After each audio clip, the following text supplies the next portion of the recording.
Satu, dua, tiga.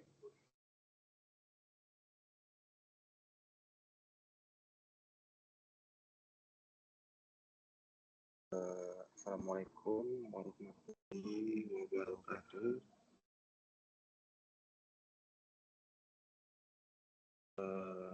Pada yang terhormat Bapak Joko Suharyanto, SEMM CTOD sebagai dosen dalam mata kuliah manajemen SDM 2, perkenalkan nama saya Ranggang Tirta Prawira.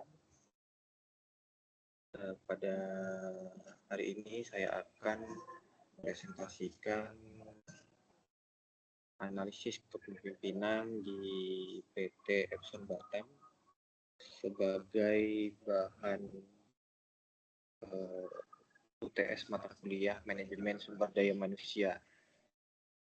Baik Bapak, kita langsung saja ke presentasi saya.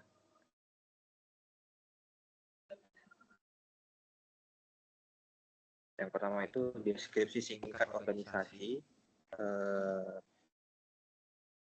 PT Epson Batam adalah merupakan anak perusahaan dari Seiko Epson Corporation yang berasal dari Jepang. Untuk letak dari PT Epson Batam sendiri itu berlokasi di Batam Indo Industrial Park, Jalan Rambutan, Lot 504 sampai 508A, Kabil, Kecamatan Musik. Fokus utamanya adalah produksi printer, komponen presisi, dan perangkat elektronik. Dengan jumlah karyawan kurang lebih 800 karyawan yang besar dan struktur organisasi yang jelas. PT Epson Batam memiliki budaya kerja yang sangat terstruktur, sistematis, mengikuti standar kualitas tinggi khas perusahaan Jepang. Yang saja pengalaman pribadi saya. Selama bekerja di bagian produksi, pengalaman pribadi yang saya dapat adalah struktur pemimpinannya itu sangat hierarkis. Artinya pengambilan keputusan dilakukan secara top down dari atasan langsung seperti supervisor kepada bawahan. Supervisor memiliki peran sentral dalam mengambil keputusan. Artinya mereka tidak hanya mengawasi proses produksi, tetapi juga menentukan pembagian kerja, jadwal, dan target harian. Selanjutnya, gaya kepemimpinan yang digunakan cenderung otoritatif, di mana atasan memberikan instruksi yang harus dijalankan tanpa berdiskusi. Namun sistem ini sangat terorganisir dan mampu menjaga efisiensi operasional. Yang selanjutnya, analisis kepemimpinan.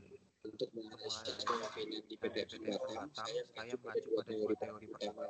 Yang pertama itu teori kepemimpinan situasional, Leherzi and Blanchard, dan teori kepemimpinan transisional dan transformasional.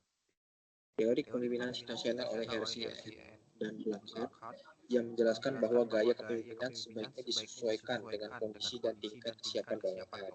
Sedangkan teori kepemimpinan transaksional dan transformasional, di mana transaksional menekankan pada pemberian sesuai kinerja, sedangkan transformasional lebih fokus pada inspirasi dan motivasi. Kelebihan dari kepemimpinan yang saya alami adalah pemimpin tegas dan fokus pada hasil. Yang selanjutnya target kerja jelas artinya sehingga memudahkan tim dalam menjalankan tugas. Yang selanjutnya proses kerja efisien dan minim kesalahan.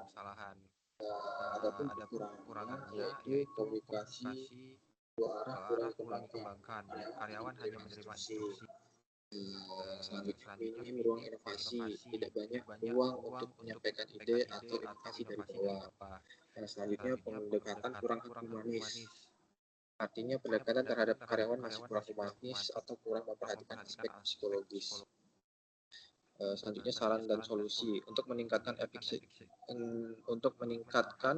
efektivitas kepemimpinan, saya menyarankan yang pertama itu terapkan transformational leadership. Artinya menggabungkan gaya kepemimpinan transformasional terutama dalam membangun motivasi dan keterlibatan karyawan. Yang selanjutnya latih supervisor dalam komunikasi dan empati, yaitu memberikan pelatihan komunikasi interpersonal dan empati kepada supervisor.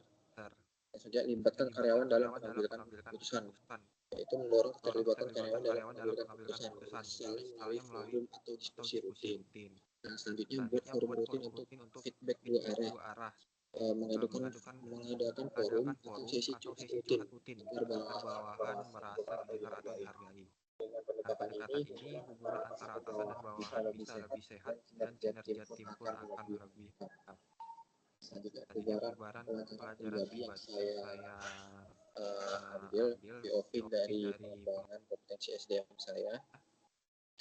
Saya saya pribadi pribadi mendapatkan mendapatkan beberapa beberapa pelajaran penting pelajaran dalam penting dalam pengembangan pengembangan kompetensi kompetensi SDM. SDM. Pertama itu pentingnya Pentingnya fleksibilitas gaya fleksibilitas gaya kepemimpinan. kepemimpinan. Pemimpin itu harus Harus fleksibel dan fleksibel dan disesuaikan dengan disesuaikan dengan kondisi serta kondisi dan karakter karakter bawahan. bawahan.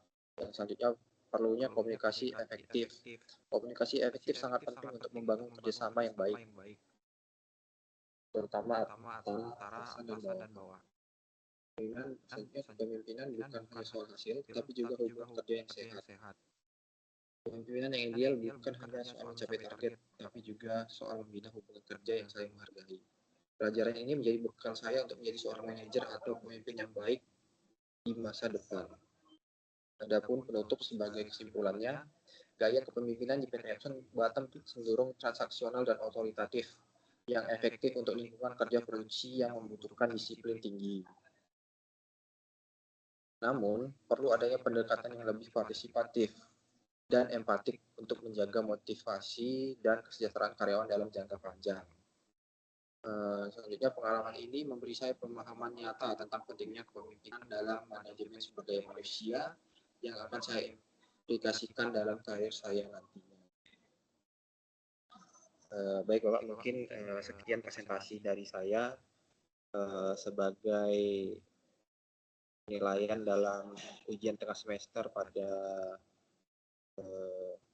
Universitas Cyber Asia dalam mata kuliah Manajemen Sumber Daya Manusia. Lebih dan kurangnya mohon maaf. Wassalamualaikum warahmatullahi wabarakatuh.